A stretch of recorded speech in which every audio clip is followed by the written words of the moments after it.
فأعوذ بالله من الشيطان الرجيم بسم الله الرحمن الرحيم ونزلنا عليك الكتاب تبيانا لكل شيء وهدى ورحمة وبشرى للمسلمين صدق الله العظيم. We begin with Allah's blessed name.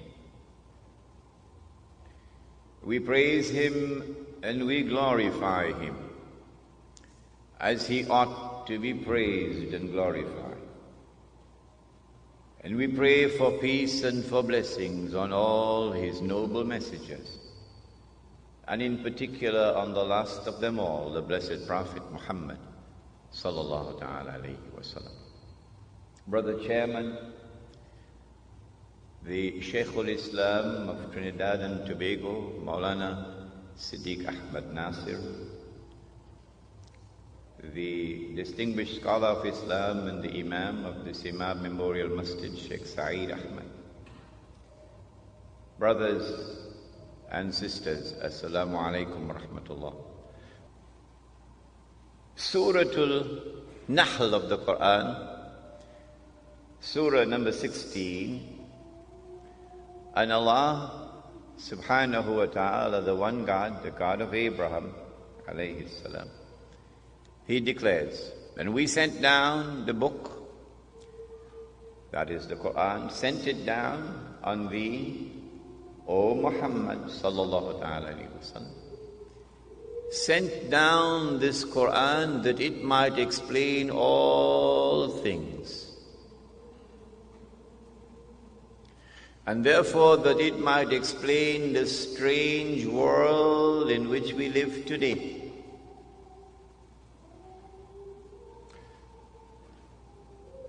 And therefore that it might explain the strange events that are constantly unfolding in the Holy Land. The Holy Land is not Mecca and Medina, not in the Quran. The Holy Land is not Banaras, not in the Quran. In the Quran, the Holy Land is that land in which the state of Israel is now located, otherwise known as Palestine, the Holy Land. Strange events are unfolding in the Holy Land. This Quran has come to explain. And this Quran has come to guide. Guidance does not come from Islamic organizations or from the University of the West Indies or from Whitehall or from the Trinidad Guardian or the Express. Guidance comes from this book. That explanation and that guidance have come as rahmah, an act of kindness from the Lord. And for those who have the good sense and the wisdom, and who make the effort to go into the book and study the book of Allah, and search for that which explains and that which guides. And then they accept and they embrace and they apply it in their lives. Bushra lahum, good news and glad tidings for them. They will understand what others cannot. They will succeed when others will not. The blessed Prophet sallallahu ta'ala alayhi wa sallam declared, every prophet warned his people about the Antichrist, about Dajjal, the false Messiah. And the prophet Noah warned his people. But I say to you something that none ever said before me. The Antichrist sees with one eye, his left eye, He's blind in the right eye. It looks like a bulging grape. But your Lord is not one-eyed.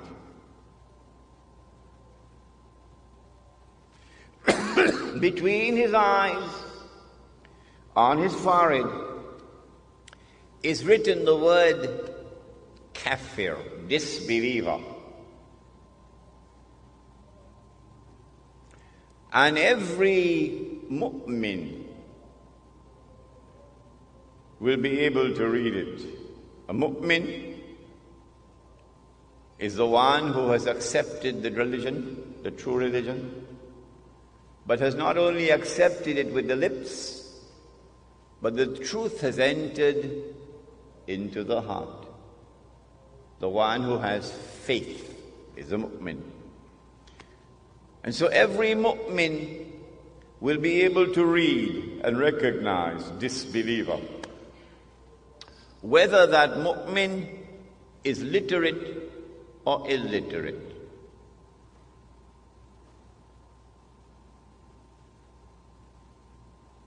Well, then why is it that the one who is a disbeliever cannot read? How come? The one who has faith can read. The one who has no faith cannot read. So maybe we should send him to the eye specialist to have his eyes examined. Why can't you read? But the report comes back from the eye specialist, perfect vision, no glaucoma, no cataract. His eyes are perfect. Well, then why can't he read? Even though his eyes are perfect. And why is it that the one who has faith can read and recognize kafir, disbeliever? Maybe that the one who has faith is not reading with these eyes. Do we have any other eyes beside these eyes?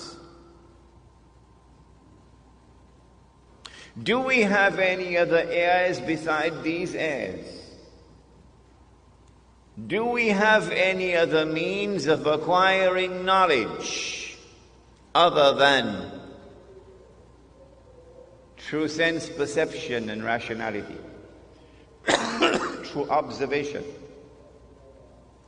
The modern godless world says no. The Quran says yes. The Quran says that the heart can see. The Quran says that the heart can hear. When faith enters into the heart, then Allah puts nur in the heart, light. And with that light, the heart can see what these eyes cannot see. And so now it is plain and clear that when the one who has faith is seeing, he's seeing with more than these eyes. He's seeing with the heart.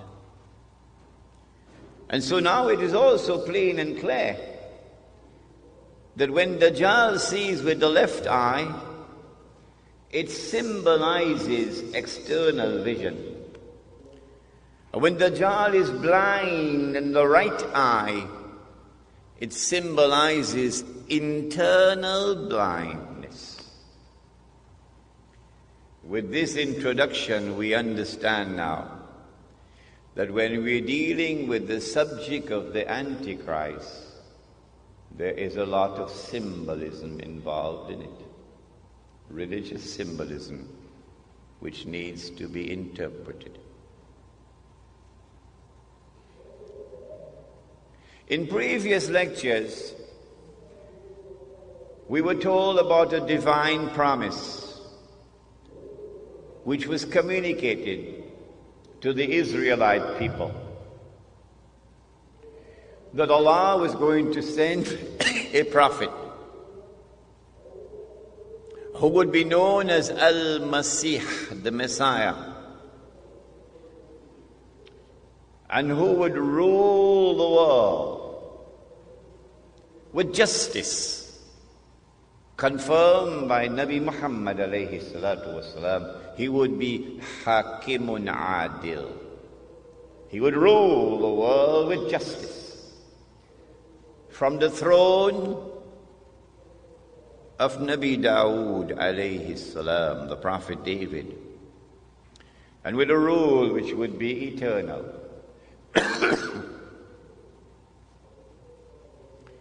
But when that promise was communicated, the Israelites were out there in Babylon, and the Holy Land was occupied. The Israelite people understood that if the Messiah was to fulfill this divine promise, there were certain logical implications which followed. Number one, that he would have to liberate the Holy Land. Number two, that he would have to bring the believers back to the Holy Land to reclaim it as their own. Number three, that he would have to restore the holy state of Israel, founded by David and Solomon, Allah's blessings be upon them. And number four, that this holy state of Israel would have to become once again the ruling state in the world. And then the Messiah could rule the world from the throne of David alayhi salam, with a rule which would be eternal.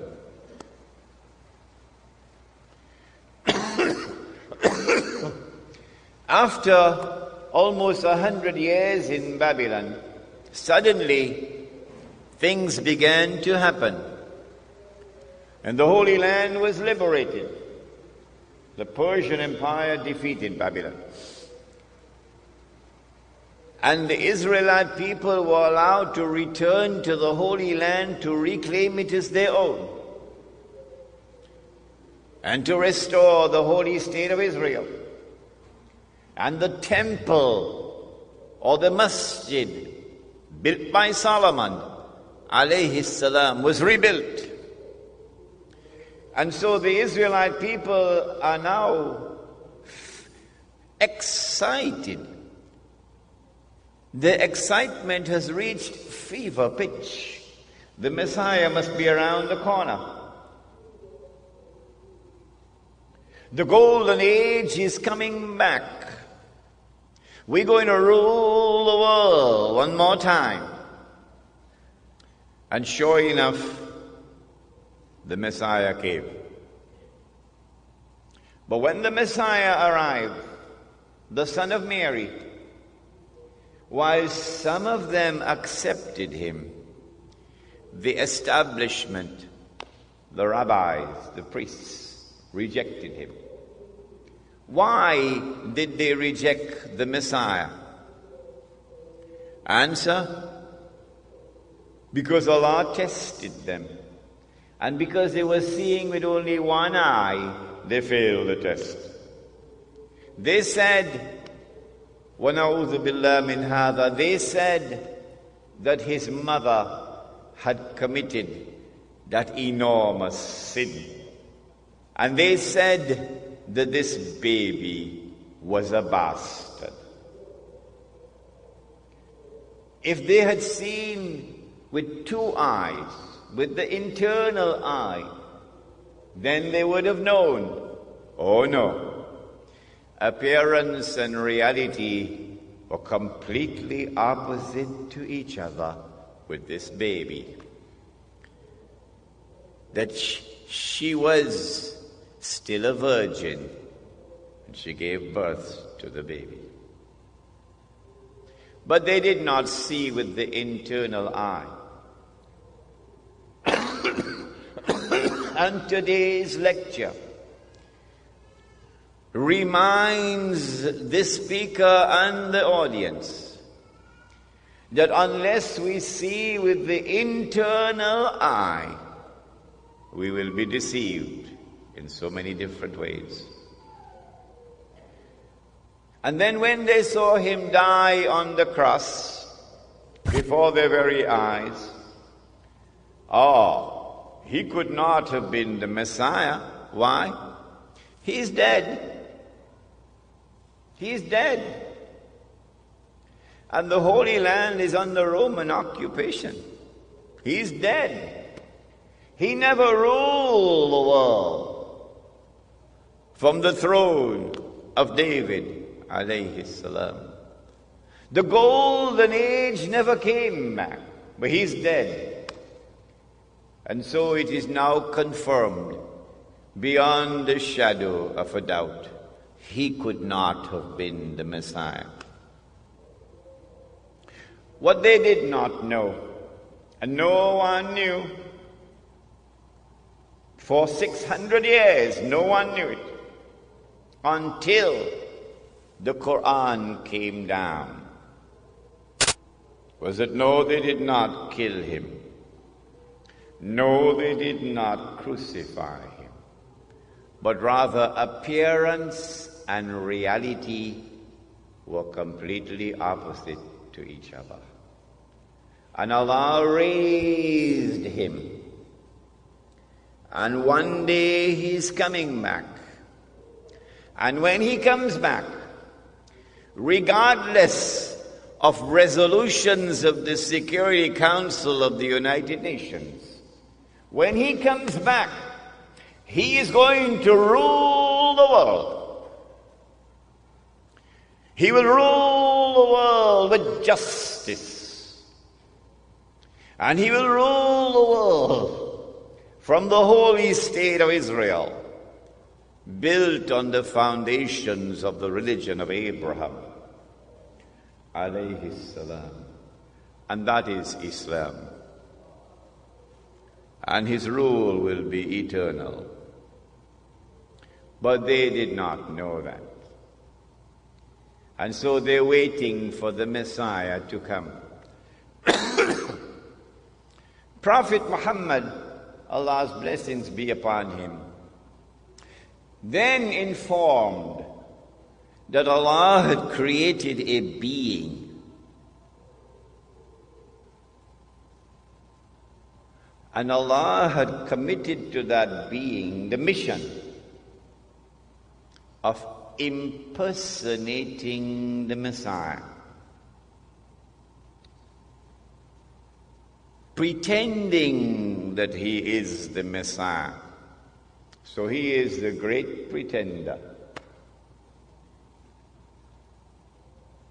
And that he is known as Dajjal, Al-Masih al-Dajjal, Dajjal, the false Messiah, or the Antichrist. Dajjal means one who deceives. And so the Antichrist has a PhD in deception. In everything connected with the Antichrist, appearance and reality are opposite to each other. If the Antichrist is to successfully impersonate the true Messiah, it follows that he also must attempt to rule the world from Jerusalem with what would appear to be eternal rule. Only then can he declare, I am the Messiah. If he is to do that and convince the Jews that he is indeed the Messiah, then it follows logically, number one, he would have to liberate the Holy Land for the Jews. Number two, he would have to bring them back to the Holy Land to reclaim it as their own. Number 3, he would have to restore a state of Israel in the Holy Land and get them to believe that this is the holy Israel of David and of Solomon, alayhim as-salam. Of course it would not be. It would be an impostor. Then they would be convinced. And finally, he would have to cause that state of Israel to become the ruling state in the world. Only then would he be able to rule the world from Jerusalem. Then he can get up and say, I am the Messiah. And they would believe that he is indeed the Messiah. And then he could rub his hands and he can say, mission accomplished. I give him a 6 for a 9. The Prophet Muhammad alayhi salatu wasalam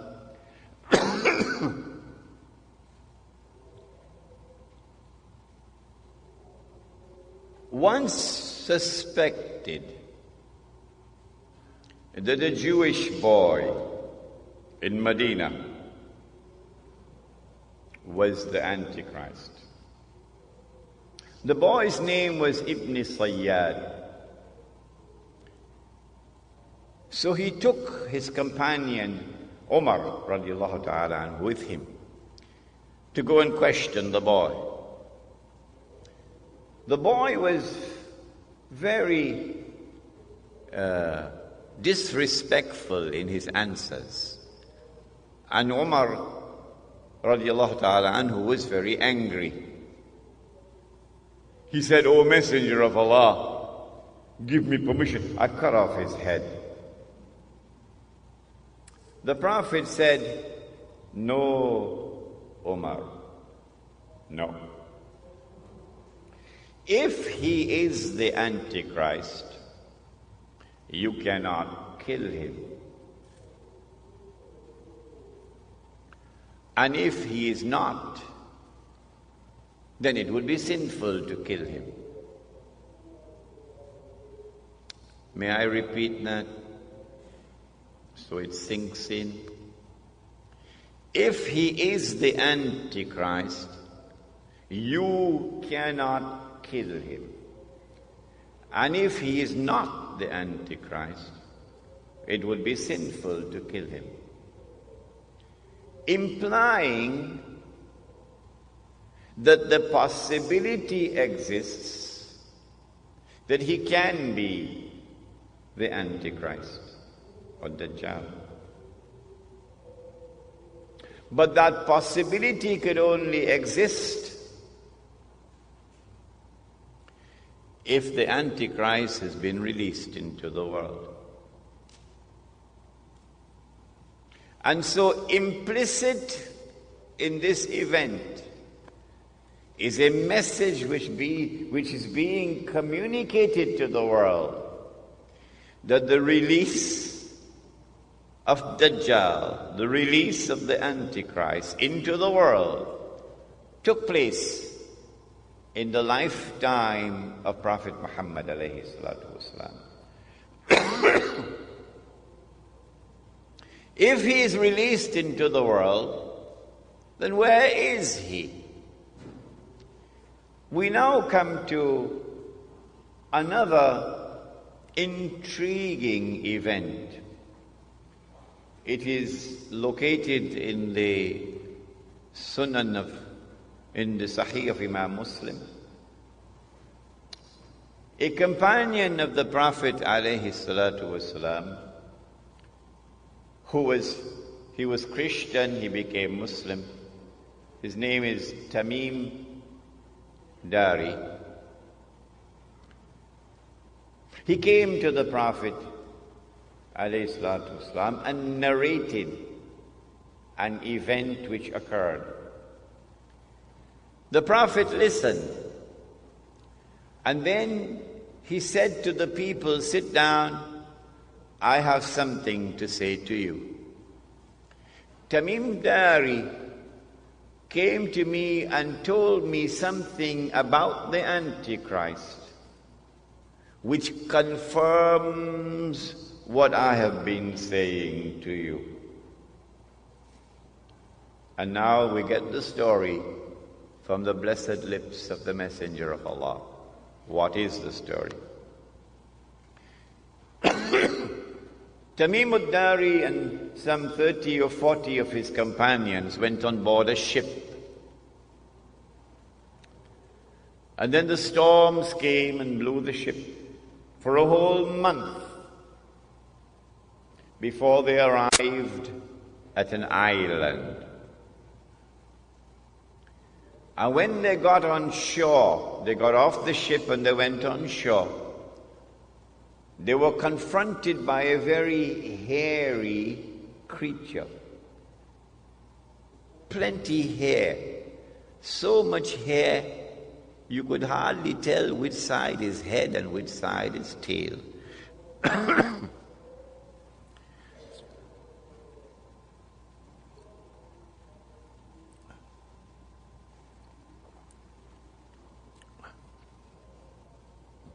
And then this creature spoke and said, I am Jassasa. Jassasa. Spy. Surah Al-Hujurat, وَلَا تَجَسَّسُوا. Do not spy. So this is an island with a lot of people who excel in spying. And then Jassasa pointed to a monastery. There's someone waiting to see you there. So they rushed to the monastery. And there they found this young man, powerfully built, with curly hair. But there's no description about his eyes. His hands were chained to his neck. His feet were chained. And this man began to question Tamim ad-Dari and his companions. A number of very interesting questions. Could someone please send a copy of Jerusalem in the Quran for me? A number of very interesting questions. But I don't have time to tell you all of them. And then he said, I am Dajjal. I am the Antichrist. And when I am released, so up to this moment he's not as yet released. And when I am released, thank you, I will enter every town and every city, including Tunapuna.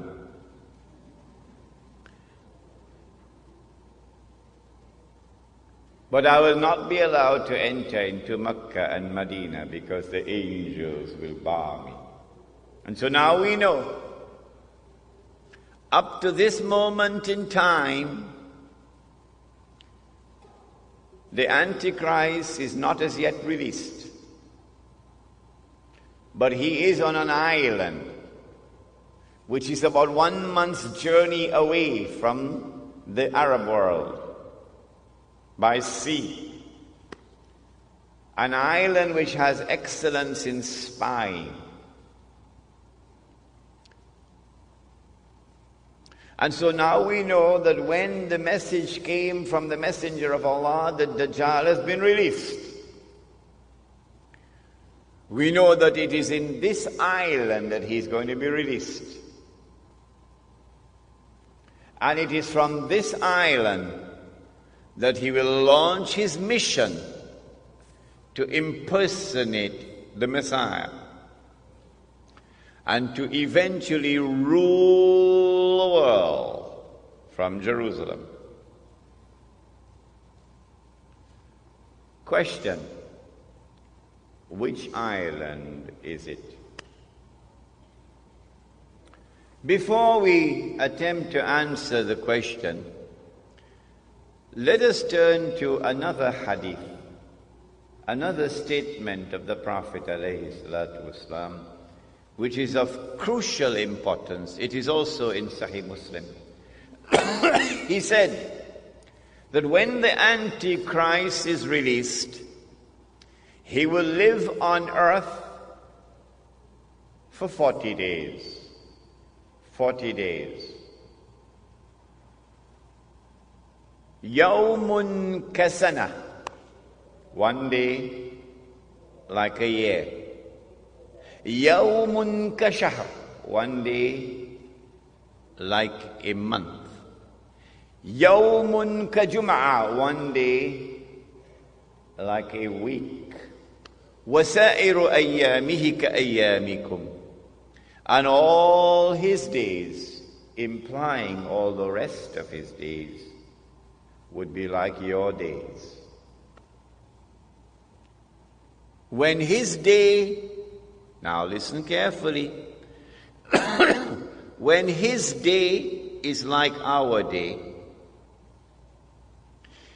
he would be in our dimension of time. And when he is in our dimension of time, then we can see him. At that time, of course, he would be, said the Prophet ﷺ, a Jew, a young man, powerfully built, with curly hair. Where would he be at that time? Of course, he would be in Jerusalem, ruling the world from Jerusalem, the way the world is now ruled from Washington. But where would he be when he's released on earth? In a day which would be like a year. And where would he be on earth? In a day which is like a month. And where would he be on earth? In a day which is like a week. Do we have answers for that? Praise be to Allah, who allowed this servant Imran to study international relations, international politics, international economics.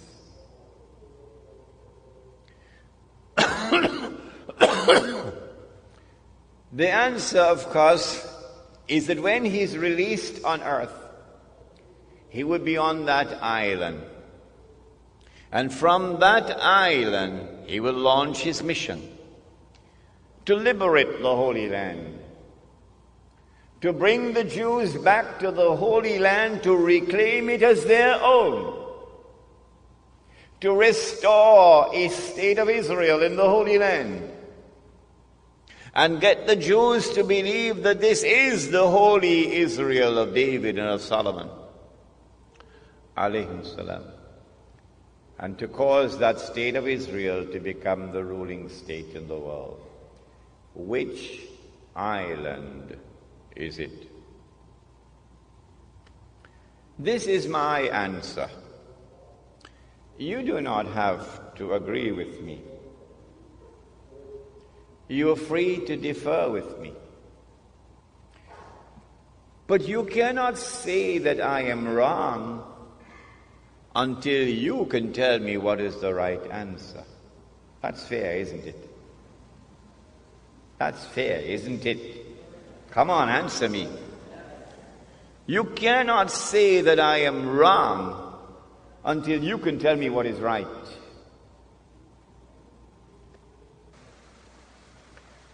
An amazing thing has happened.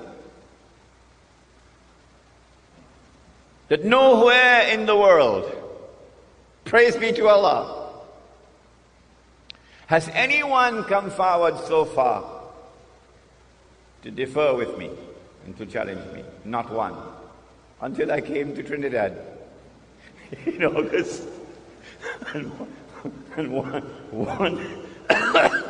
fellow in Trinidad challenged me. In November of 1917, the British government did something which was incredibly strange and mysterious. A Britain which is now the prince of the secular world. The secular world takes religion out of politics. And Britain is the prince of the secular world. Britain issues a declaration known as the Balfour Declaration in November 1917 that it is the intention of His Majesty's government to work for the establishment of a Jewish national home in the Holy Land. Did you hear that? The only thing stranger than that ever occurred in history was the day that the cow jumped over the moon. Why would a secular state, which leads the world of secular states, declare its intention to work for the establishment of a Jewish national home, meaning a Jewish state, in the Holy Land?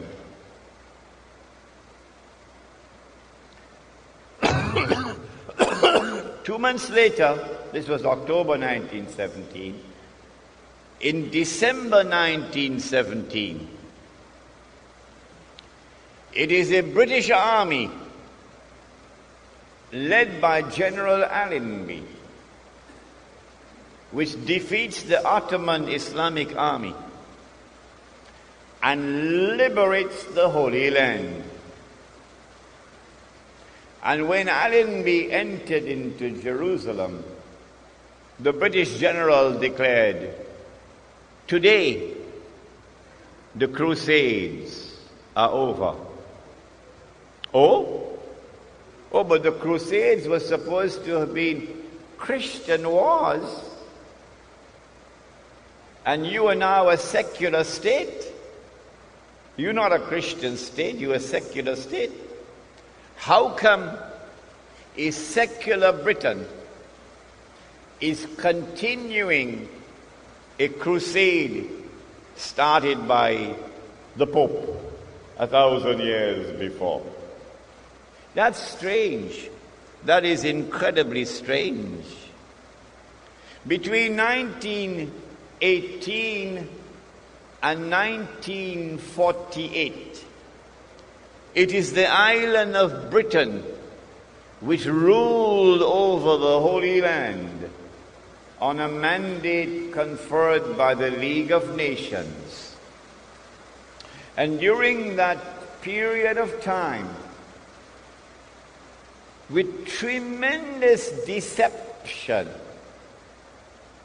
while pretending to keep the Jews out, Britain opened the doors for the Jews of Europe to enter into the Holy Land and to reclaim it as their own. In between came the interlude of Adolf Hitler, which speeded up the movement of the Jews from Europe to the Holy Land. In 1948, Britain did something strangest of all. Britain is a state with a tremendous commitment to the rule of law. And so every time Britain decolonized, there was always an insistence of a legal transfer of power. And then you had the flags going up at midnight, and and the national anthem and this constitution and so on, a legal transfer of power. It happened in Trinidad as well. But in 1948, when Britain left the Holy Land, she left like a thief in the dark. For the first time, for the only time in British history, there was no legal transfer of power from Britain to the successor state. In 1948, Britain acted as a midwife for the baby to be born. The European Jewish state of Israel. And so my answer is that that island of Tamim ud-Dari is Britain.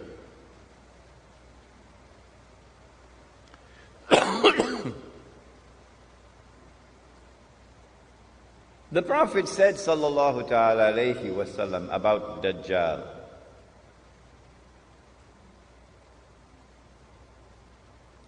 that he would ride on a donkey,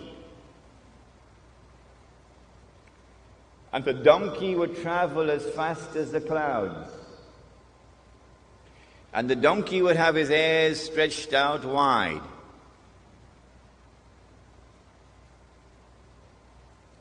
My opinion, which I hope you will share with me, is that that donkey is already here in the world. This is religious symbolism with which we began the lecture. The donkey is the modern aircraft.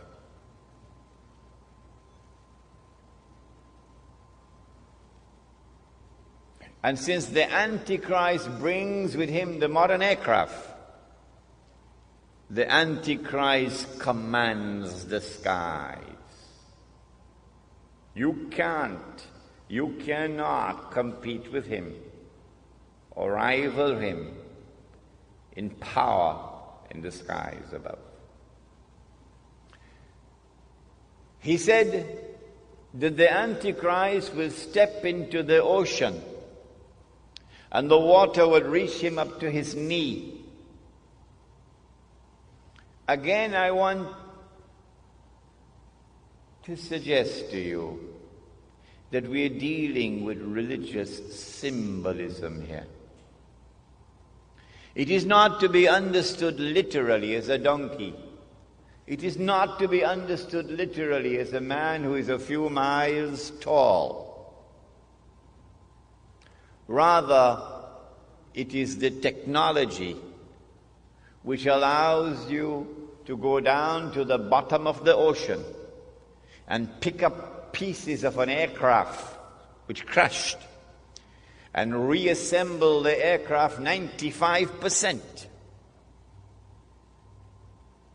That technology is in the world today. The Antichrist would be jumping about between the heavens and the earth. Jumping about, said the Prophet, alayhi salatu wasalam. Again, I want to suggest to you that this is not to be interpreted literally, that we are dealing with religious symbolism. It refers to our modern exploration of the heavens above. The satellites that go around the earth and the shuttle aircrafts that go up and down. In fact, in all of these we see pointers towards a scientific and technological revolution which would sweep the world. And the mastermind behind that scientific and technological revolution is the Antichrist. He said that the earth would yield its treasures to Dajjal. Now, go back home and study British history. as I am doing now. And you would see that the scientific and technological revolution was led by the island of Britain at every significant step of the way.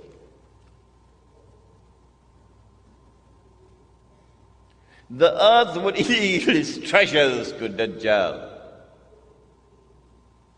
Last year, my wife and I visited the city of Kimberley in South Africa.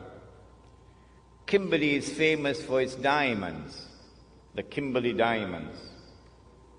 Somewhere around the middle of the 19th century, a little African child was playing and discovered a stone that was sparkling. The child took the stone back to his father. The father took the stone to the European Commissioner. The European Commissioner sent the stone to Johannesburg. And when they examined the stone, they found that it was one of the biggest diamonds that had ever been discovered. And that was the trigger that now led to the exploration for diamond and gold in southern Africa. But it was British technology at work to discover the diamond veins down deep down in the earth. Without that British technology, you could not have done it. And then they began to dig these huge man-made holes. And in Kimberley, we saw the biggest one of all. My wife and I stood at the edge of this big hole. Big hole. You could put a couple aircraft down inside there. And way down at the bottom of the hole, way down deep inside the earth, they went and they mined the diamonds. Out of that Kimberley diamond mine, they extracted, a wheelbarrow? Well, there were 5 wheelbarrows at the side of the mine there, and they were filled with plastic nuggets. And this was meant to show us how many diamonds were mined at Kimberley before the mine was closed down in 1914.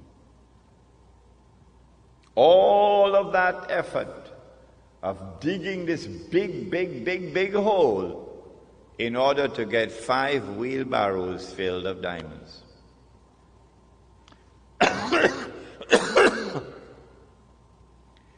In 1914,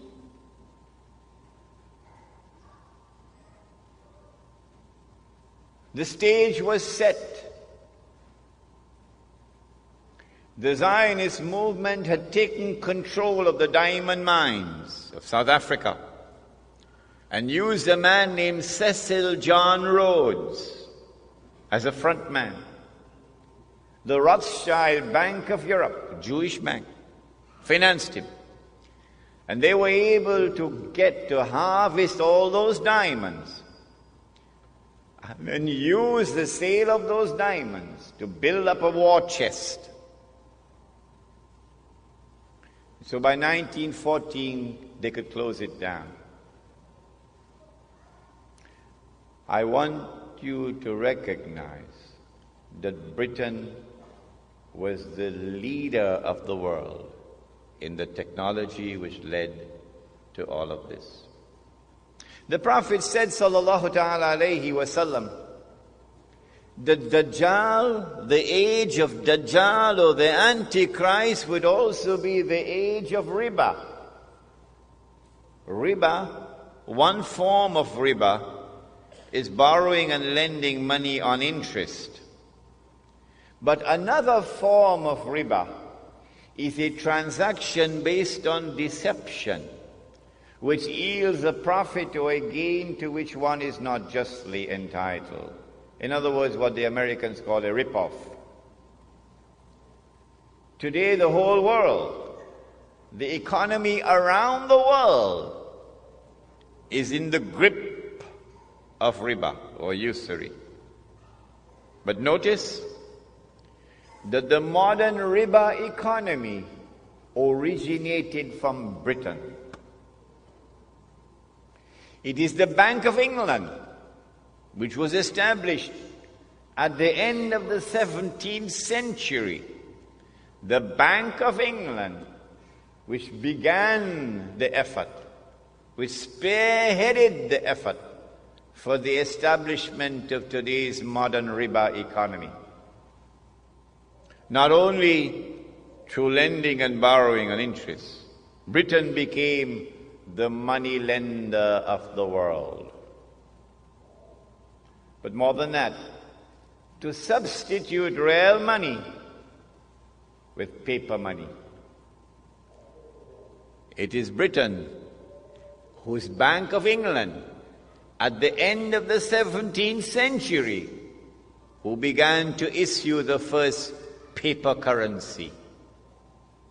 And once you begin to issue paper currency, your capacity for establishing a riba economy is now tremendously enhanced.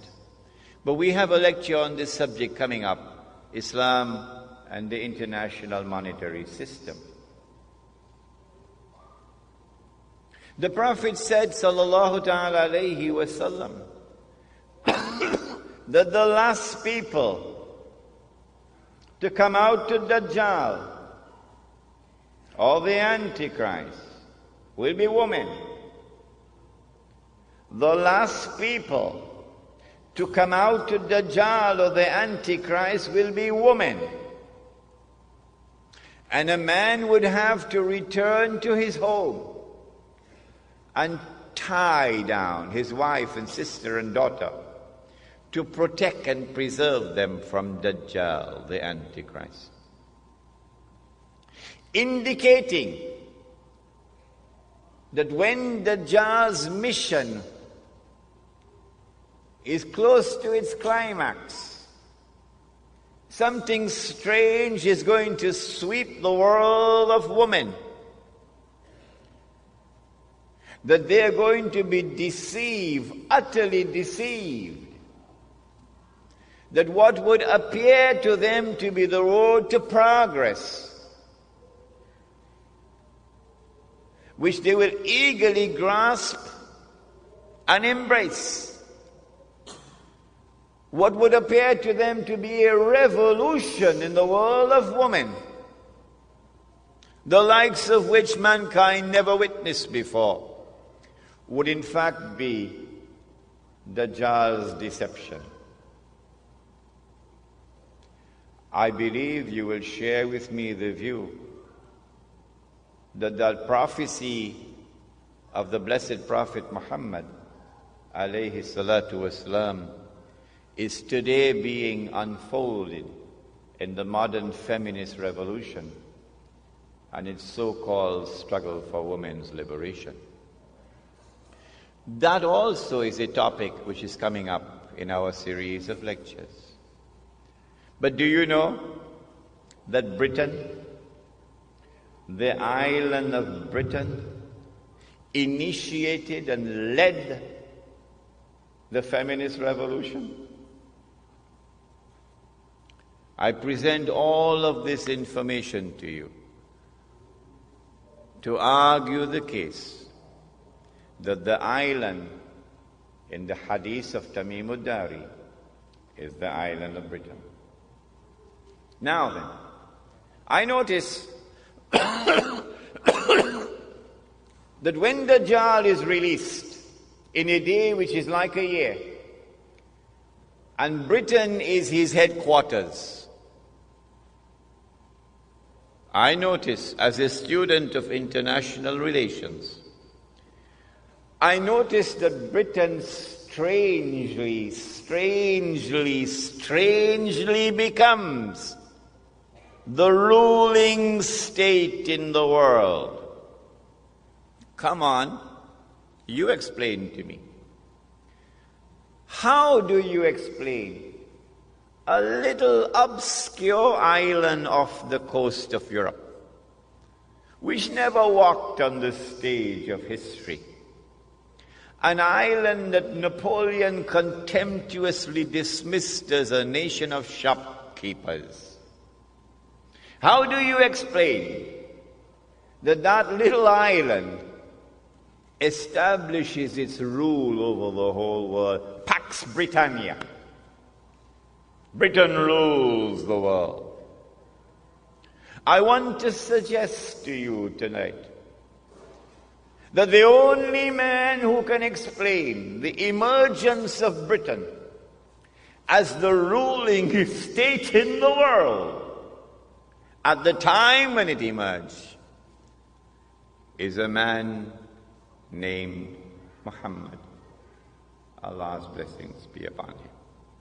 And the explanation is that this is the work of the Antichrist. In 1914, if you would go back and do some research, you will find, as yet, air power has not as yet come. Your armies commanded the land, and your navy commands the sea. And Britain controls the seas of the world. In 1914, Britain commanded every strategic naval port in the whole world. This was not by accident. It is time for us to sit back now and read history once again.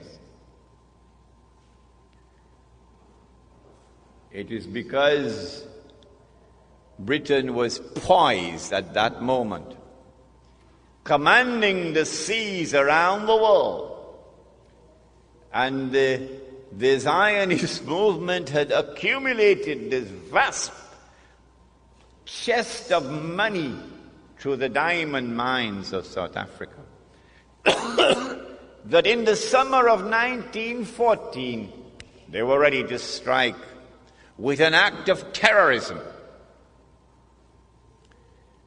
An act of terrorism which changed the world.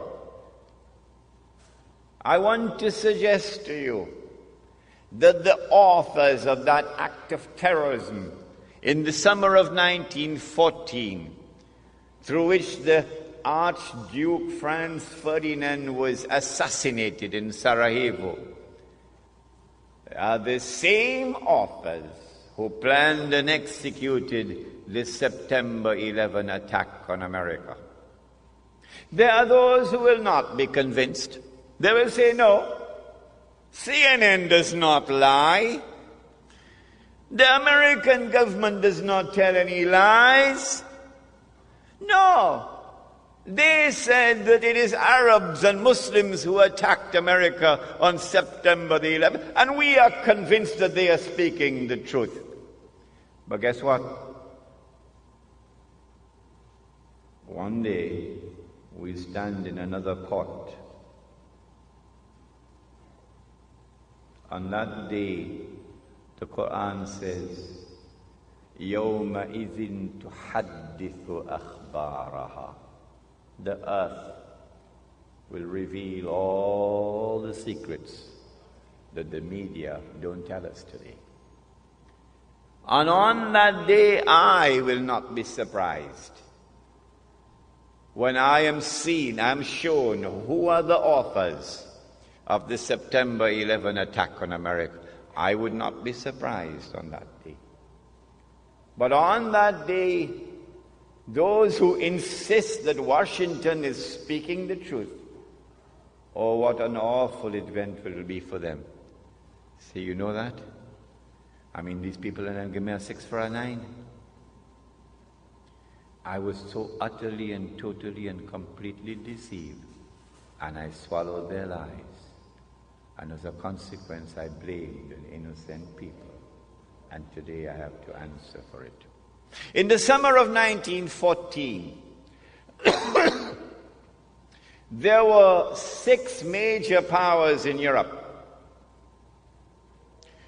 Britain, France, Russia, Germany, Austria-Hungary. That's 5. That's 5. Number 6? Number 6? Who remembers number 6? Number 6 was the Ottoman Islamic Empire. I mean, we forget about it. 6 major powers in Europe. And the Holy Land was under the control of the Ottoman Islamic Empire. The Archduke Franz Ferdinand was assassinated in Sarajevo. And the fingerprints or the footprints, which were of course manufactured, led to Russia. It was intended to lead to Russia. Like September 11 footprints or fingerprints was intended to lead to Arabs and Muslims. And so Austria-Hungary declared war on Russia as George Bush attacked Afghanistan. And then Britain and France, who had a defense treaty with Russia, now came to the assistance of Russia and joined the war. And then Germany entered the war on the side of Austria-Hungary. And then the Ottoman Islamic Empire was pushed, shoved into the war on the side of Germany. And so the stage was set, as the stage is now set today after September the 11th. And the big war took place. But strangely, Britain was losing that war, because Germany unveiled a new weapon of war that had never been used before, the submarine. As Israel is going to unveil a new weapon of war tomorrow that has never been used before. And when Britain was on her knees, facing defeat, Britain, which was the ruling state in the world, is now facing defeat. Then the German Jews went to the British government and said, let's make a deal. If you will promise to give us the Holy Land, we'll bring the United States into the war on your side. Britain said, deal. You will see all of this on the last day. And so the United States entered into the war. And Britain won the war. In the process, the Ottoman Islamic Empire was defeated, was dismembered, and the Holy Land was liberated for the Jews. And so an act of terrorism led to this strategic target being achieved, the liberation of the Holy Land. But now, the United States takes over from Britain as the new ruling state in the world. In the same way that Britain had a mysterious relationship with the Holy Land and with the Jews, the United States now has that mysterious relationship with the Holy Land and with the Jews. The first country in the world to recognize the state of Israel is the United States of America. Is that by accident? No, not after today's lecture. You'll never think it's by accident. The United States presents presents the baby with everything that the baby needs to grow up to become not only a strong man but a superpower. Massive economic aid, massive military aid, massive transfer of cutting-edge military technology, some from the front door, a lot from the back door. And Israel grows and prospers. But in order to keep this Israel safe while it's growing, You had to create a new organization called the United Nations Organization. You had to create something called the Security Council, whose responsibility is for international peace and security. And you had to give veto power to the United States in the Security Council, so that every time mankind came together to censure that Jewish state, the United States is there to cast a veto to protect the baby. It happened time and again, that the United States is protecting Israel. If there was any doubt that the United States has now taken over as the ruling state in the world, 1956 put an end to that. In 1956, Britain, France, and Israel attacked Egypt, took over the Suez Canal. The American president was Dwight Eisenhower, General Dwight Eisenhower. He ordered Britain and France and Israel to withdraw. And they had to withdraw. And the British government fell. So Anthony Eden had to resign. Very clearly, Britain is no longer the ruling state in the world.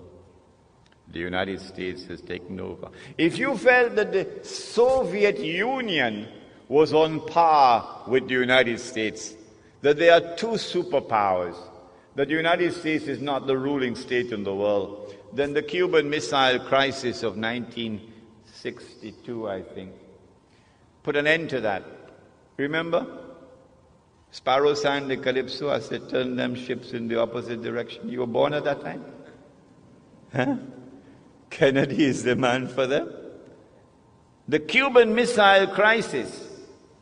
And the Soviet Union had to back down when the United States imposed unilaterally a quarantine around the island of Cuba. And so the United States is the new ruling state in the world. And the United States has a mysterious relationship with the state of Israel. Can anyone explain that?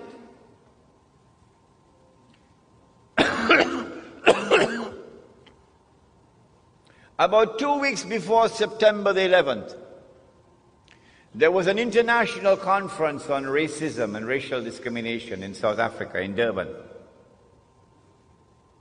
The whole world came together, combined, to pass a resolution censuring Israel in that World Conference in Durban. Israel walked out of that conference. Guess who walked out with Israel? Colin Powell, the Jamaican. Yeah, who is supposed to be representing the black people of the United States of America.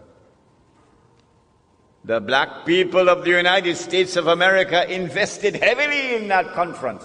For years they worked for it. And yet the United States of America walked out of the conference in solidarity with Israel. Can you explain? Do you have any means of political analysis, any tools of political analysis which can explain this mysterious relationship between the United States and the State of Israel? No, you cannot. No one can do it. None can explain except a man named Muhammad sallallahu alayhi wa sallam. What is the explanation? Dajjal has completed a day which is like a year, and he's now in a day which is like a month. Phase 2 of his mission. Brothers and sisters, I now come to the most important moment in this talk. I want to share with you my political and spiritual vibration here. And that is that I have come to the conclusion. You know, Lloyd West taught me a local expression. He said, when God wants to kill Bachaki, he give them wing to fly.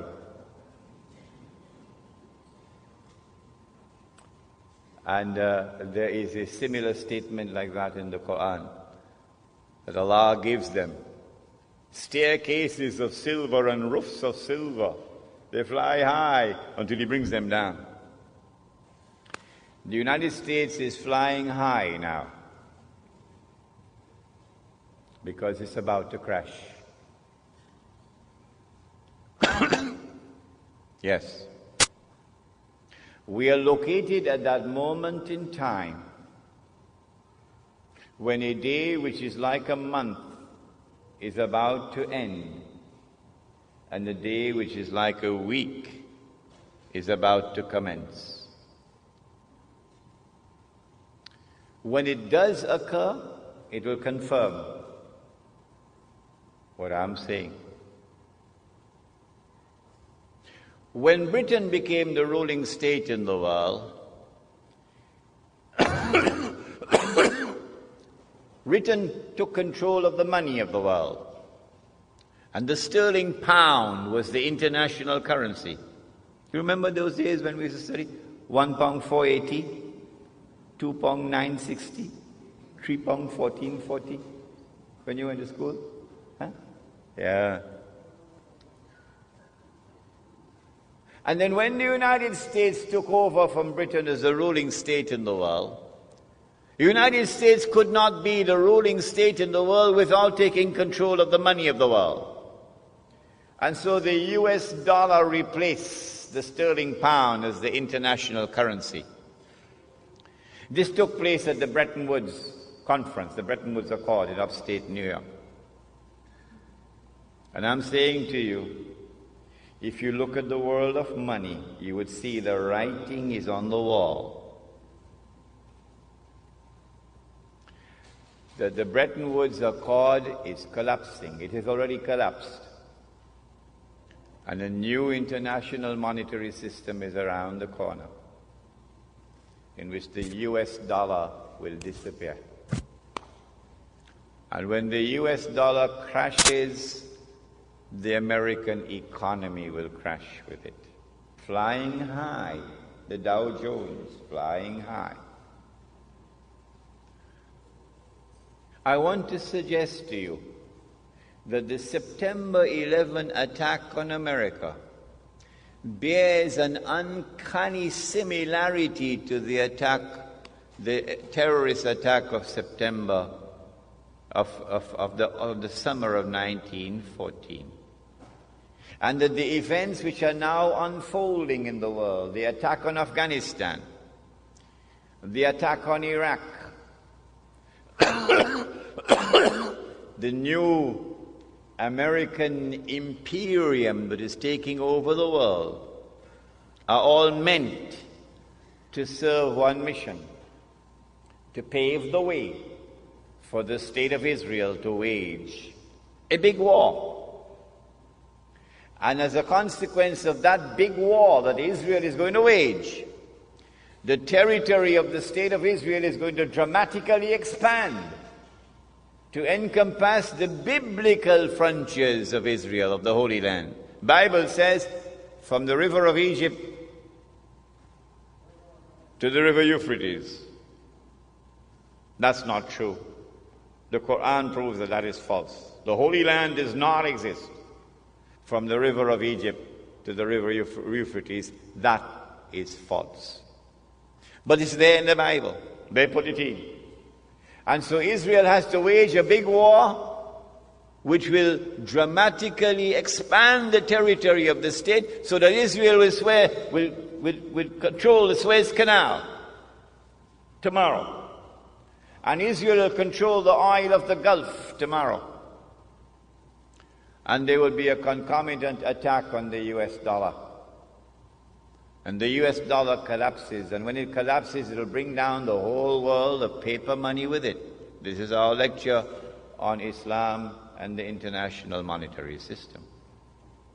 When Israel wages that big war, I expect that Israel will unleash weapons of warfare we've never seen before. And at the end of it, Israel will take over from the United States as the new ruling state in the world. But Israel cannot wage that war while still there are any significant obstacles in the way.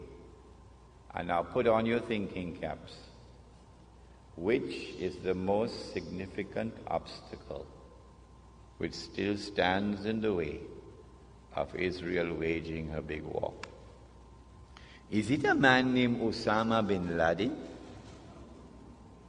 and his men hiding in caves in Afghanistan? Is it that blue-eyed stooge of the Yankee, a man named Saddam Hussein? Are they significant obstacles in the path of Israel? Is it Taliban in Afghanistan? Wake up. None of these are significant obstacles in the path of Israel. Israel has one major obstacle in its way that must be removed before Israel can wage that big war. And it is Pakistan's nuclear weapons capacity.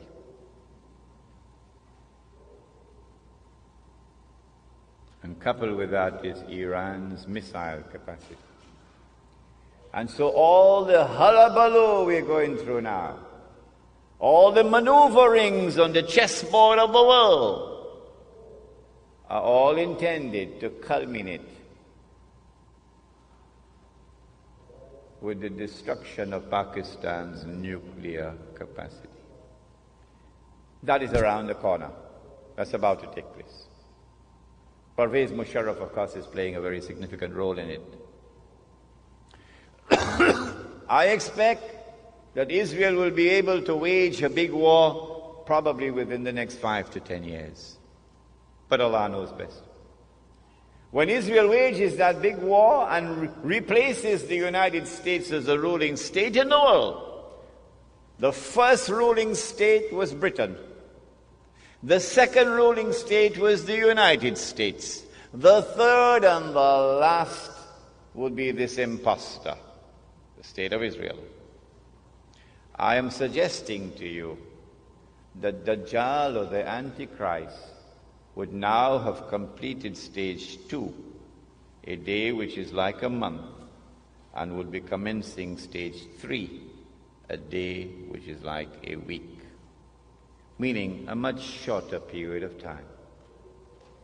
It is at this time that terrorism reaches its climax. They not only attacked Sheikh Ahmad Yassin in an act of state terrorism that Washington did not see.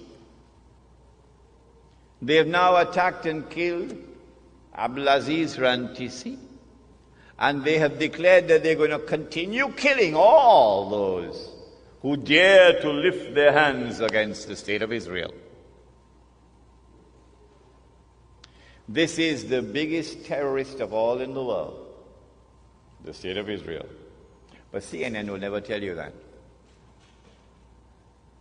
When Israel becomes the ruling state in the world, it is at that time that Muslims and Black Christian Africa, these two are brothers with each other.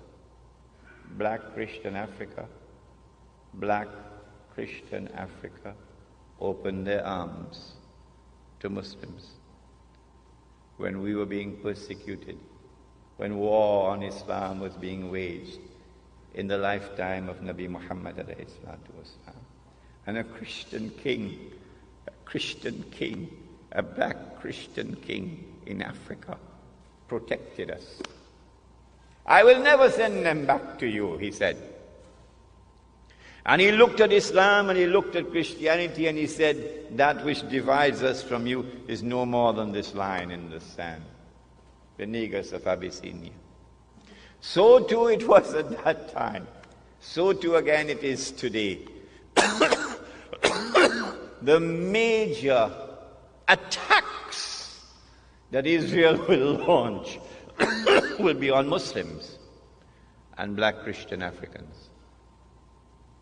The Prophet said that a man will pass by a grave and would roll on the grave and would say, I wish I were in the grave rather than the dead man, because of biting, relentless oppression.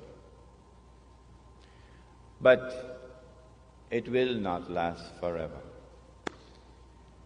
The Dajjal, or the Antichrist, would be born. He would grow up. He would become the ruler of the state of Israel.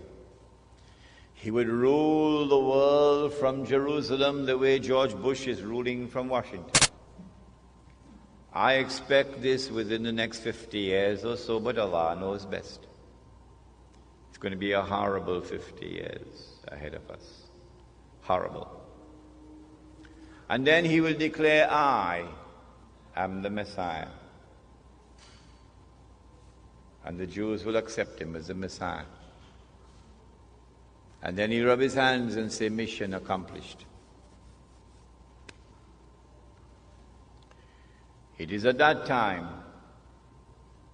that the Son of Mary will now come back, not before. Jesus cannot return until the Antichrist has completed his mission. The Christians of this country would do well if they would come to Islam so that Muslims can explain to them the subject of the Antichrist as it has been explained to them today, as never before explained to them. Jesus cannot return until the Antichrist has completed his mission. The Antichrist has completed almost 2/3 of his mission, but there's 1/3 still remaining. At that time, the Son of Mary comes down, and the true Messiah now kills the false Messiah. And then Allah subhanahu wa ta'ala will destroy Gog and Magog, and that's our next lecture, inshallah. So you've got to come back next month. And then said the Prophet Muhammad alayhi salatu wasalam, just listen to these two hadiths and we'll be finished.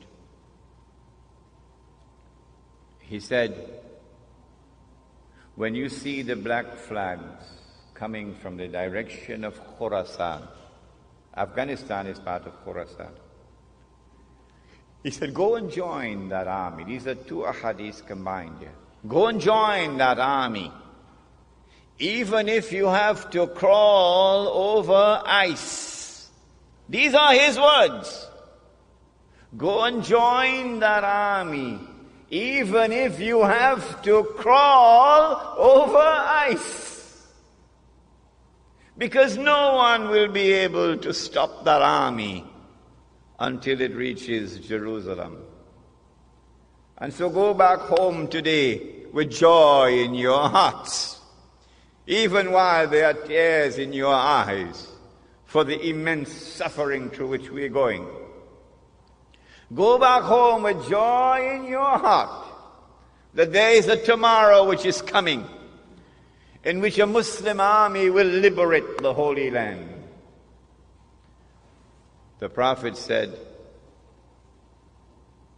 لَتُقَاتِلُنَّ الْيَهُودِ, you will most certainly fight the Jews. That's clear. Look at what they're doing today. وَلَتَقْتُلُنَّهُمْ, and you will kill them. You will be victorious. These are his words. حَتَّى يَقُولُ الْحَجَرُ, at that time even the stones will speak. Ya Muslim, هَذَا يَهُودِيٌّ وَرَائِي, there's a Jew hiding behind me. فَتَعَالَ فَقْتُلْ, so come and kill him. Not all. Those who are fighting us in the Holy Land, those who are waging war, those who are engaged in a mountain of wickedness and oppression and godlessness unprecedented in history, go and kill them. So the Holy Land would be liberated. And then the Islamic state, the holy state of Israel, of David and Solomon, will now be restored in the Holy Land. And that holy Israel will become the ruling state in the world. And the Son of Mary will now rule the world from Jerusalem with a rule which will be eternal. And the religion of Abraham, the true religion of Abraham, would rule the world from the Holy Land. What Prophet Muhammad brought, Allah's blessings be upon him, is the religion of Abraham. And so we ask of you today, go back home and read the Quran once again, and see in the Quran the true religion of Abraham, and accept it. ربنا تقبل منا إنك أنت السميع العليم وتب علينا يا مولانا إنك أنت التواب الرحيم برحمتك يا أرحم الراحمين آمين.